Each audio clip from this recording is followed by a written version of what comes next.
Cooper, live at the Marquee Show here in Schaumburg at the Hyatt Regency for Rootz Chicago podcast. And my next guest, or our next guest, good friend of mine. I mean, an intelligent brother, but I'm gonna let him introduce himself to you because he did so much for me, helping me out. I have to interview. So, brother, please state your name and what is it that you do? Hi, DJ Rob here, my Chicago wedding DJ. Been a wedding DJ for a little over 20 years, and just hanging out here with one of my long fanboy moments right here was meeting Tyree Cooper a couple years ago, and we've become good friends ever since. Yes. But I grew up listening to this guy right here back in my younger days, and finally get a chance to meet him, and just one of the most humble guys I've ever had a chance to meet. And I'm so happy to be here, and I'm happy you're here too. Yeah, I'm happy with Rootz of Chicago. This Charles, Charles, sure. Rick, we all here. Hustling. So how many, do you go to these events all the time? Are you frequently here at the Marquee Show? Or? So sadly, I only go to the Marquee Show. Oh, wow. I should go to more, but just a lot of obligations. If I can choose one, this is the one I'm coming to. It's right in my backyard, and it's, I meet a lot of cool people, a lot of local people here from the Chicago area. And it's almost like just having a reunion with my brothers, all in one place, and learning a lot, and hanging out with some newer people that I just recently met, and learning from them, just hanging out, and it's a great experience. So do you find this being a hindrance or being very helpful for these for this marquee these type of marquee shows that you so attend? Like the Marquee Show, MEX, PBX, DJX, they're all great educational platforms for the mobile entertainer, photo booth operators, people who want to get into this industry.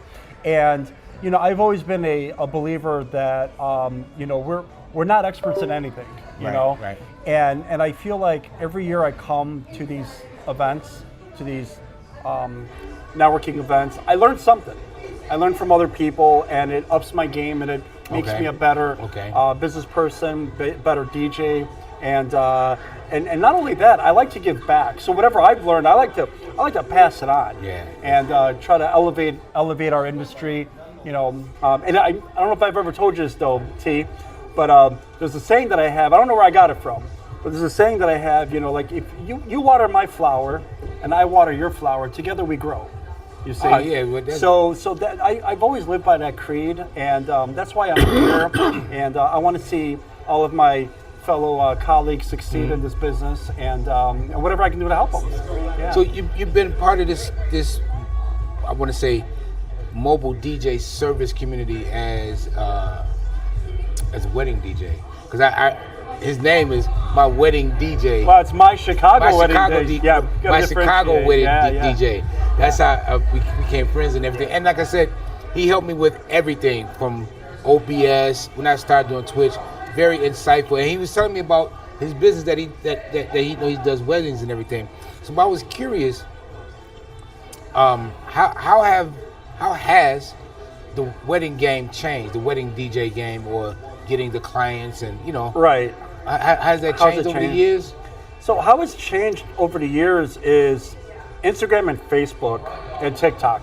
I think being able to showcase your talent, what you can do on video, post it, other people see that and are like, wow, I want that at my wedding. But if you go back 10, 15, 20 years ago, we didn't have this. No.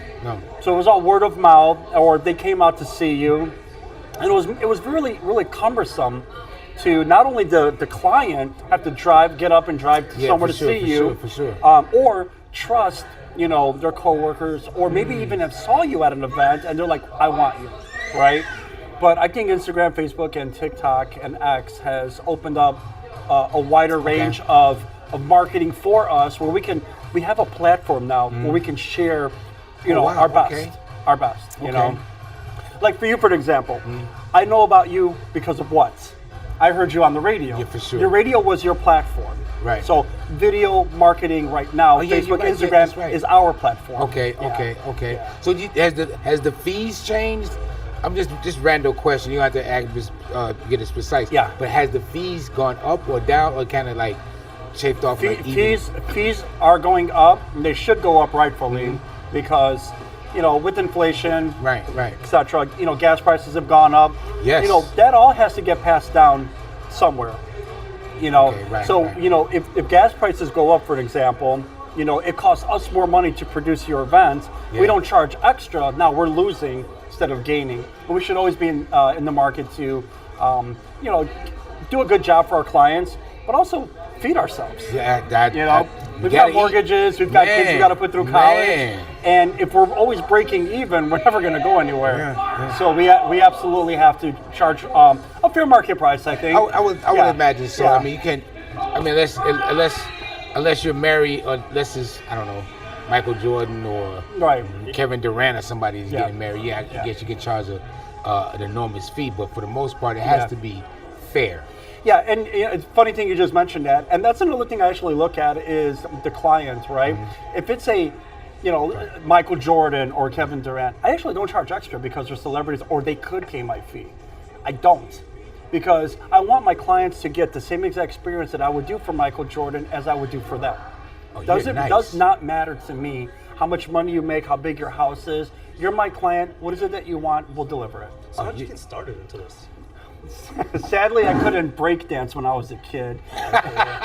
This was back in the Nucleus, the Grandmaster Flash, Melly Mel Furious 5, all those cats back then.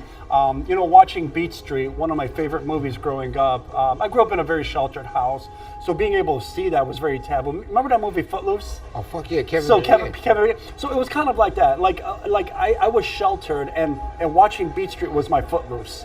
Oh wow! And watching the DJ get up there and command a room with beat juggling and scratching, and everybody was getting into it. Was very cool for me at a young age. And that's when house music started to come out around 84, 85, for me at least. And I started listening to BMX, GCI back then, listening to you and Kenny and all them guys.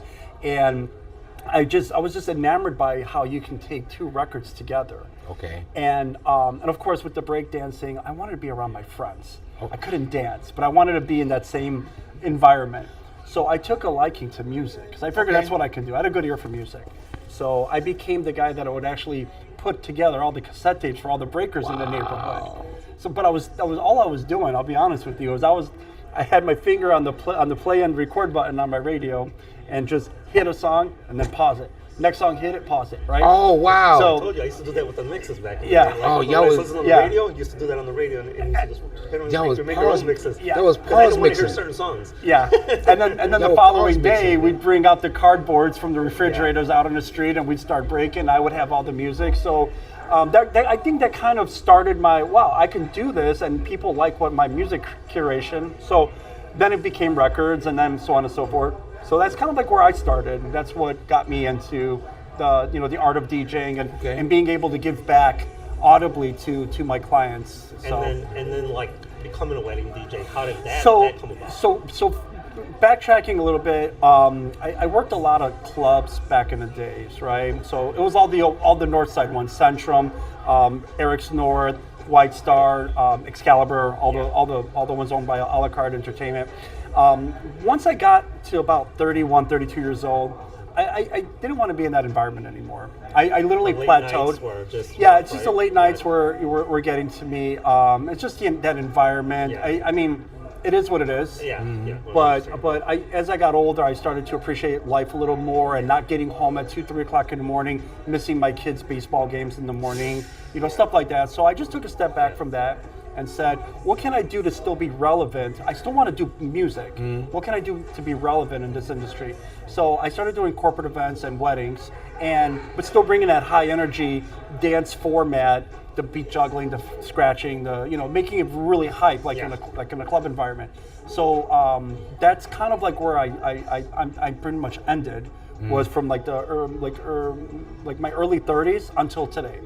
Oh, wow. So I'm 51 now, so it's been literally 20 years I've been doing weddings, and I have not stopped. And it's something that I enjoy doing, bringing smiles on people's faces. Just, that energy and that excitement, that feeling you get Yeah. When people say ooh and ah when they hear their next banger Yeah. coming up, that's very euphoric for me. Yes, It's yes. very Yes, great. Yeah, it's, Yes. With DJs, trust and yes, believe. It's, yes, and it never gets old. No, gosh, No, no. no. And that, and you feel like, I'm like, it's like I'm accepted. Like they like me. Like that's a. And if they like that, wait till you see what I'm going to play next. And then it's Right. just, and you've just got an arsenal of music Facts. that they Facts. haven't heard this. And I've always said, a good DJ is going to play the songs you want to hear, but a great DJ is going to play songs you forgot you liked or you forgot you wanted to that's a good hear. point. That's when you dig really deep into the crates and pull out those one-hit wonders or whatever. That's a good And they're point. like, oh my God, I haven't heard that forever. Or that was my parents' wedding song back then when they got married. And, and I've heard this before. I forgot who said it though. But for me, music is almost like opening up a photo album. It brings you back good memories. Yeah. So that's what I like doing. So as you've been on this journey, what would you say your favorite, not the person, but your favorite wedding experience was? If you're married, that's fine. But I'm saying outside of that, what was they had this and it was like this and it was here. It was what would be your favorite experience? My favorite wedding experience would have to be anything in downtown. Okay. Very iconic, very, very much in tune with the city. Just like you, I was born and raised in the city. Okay. And Chicago's always been my home. And being able to perform on Michigan Avenue or State Street, even at offshore at Navy Pier, overlooking the city, Shed Aquarium. You've done all Oh this? yeah, Adler Planetarium inside the solarium. I've done plenty of stuff there. Just being able to look outside and just watching my city just come to life, and I'm there playing music, and people are enjoying themselves with a beautiful backdrop. That for me is iconic. It has to be. I mean, every wedding is very special to a client, Yeah, for sure, whatever for it sure, is. for It sure, could be in for a sure. banquet hall or whatever, but something about that extra visual of having the city as your skyline backdrop. I'm saying though, That's golden for we me. used to do parties downtown at this old hotel called the Ascot, ASCOT. Okay. It was on Michigan and I don't know, for lack of a better word, Michigan and Balboa. Okay. It was on the top floor, and when you looked out the window, all you saw was all of Lake Michigan. Now it wasn't me. I mean, I was a DJ. I was in my early 20s, but that was an experience because the people in there were 15 to 19 or some shit like that. But you could see all of Michigan, Grant Park, and then the lake, and you just DJ. You go, wow, you kind of. Okay, first of all, you got to clean the sweat off the mirror and shit because it's so hot up in there. Condensation, Yo, the all the condensation. braiding. Right. Like all that. Right, exactly. And once you see that lake, it's like, oh man. So that's kind of what made me want to have a penthouse apartment. I could never afford that motherfucker, but to have a penthouse apartment overlooking the whole city. George Jefferson could have. Yeah, exactly. Yeah, moving on. I was a Jefferson. I was moving on up in this motherfucker. So Michigan was the closest I got, 151. But still to have that feeling, like what you're saying, that extra picture, is you can't pay for that. Well, if it's of any consolation, you actually had an apartment on the lakefront every weekend. Well. Hey, you didn't have to pay for it. You got paid to be there. Yeah, kind of, sort of, kind of, sort of. Okay. My last question is, because I was about to answer that with another silly joke. My last question is, do you see can you see this industry, this wedding, this type of industry falling away or falling by the wayside? No, not at all. I think weddings are very symbolic. They're very cultural. They're bringing two people together, showing love, and having that love spread with family and friends, and having a celebration of love. I don't think that's ever going to die. What about the DJ part of it? They might have robots. Yeah, that's in the AI part. Yeah. Well, hopefully that doesn't come during our lifetime. It's here already, though. I'm just here to tell you. It's here, but I've had this conversation with somebody. AI can potentially make your wedding day music playlist. Let it fix the speaker when it goes out. Let it connect a cable. Let it be your technical support person. I like that answer. you know, just a quick analogy. You know, airplanes can fly themselves too. Yeah, exactly.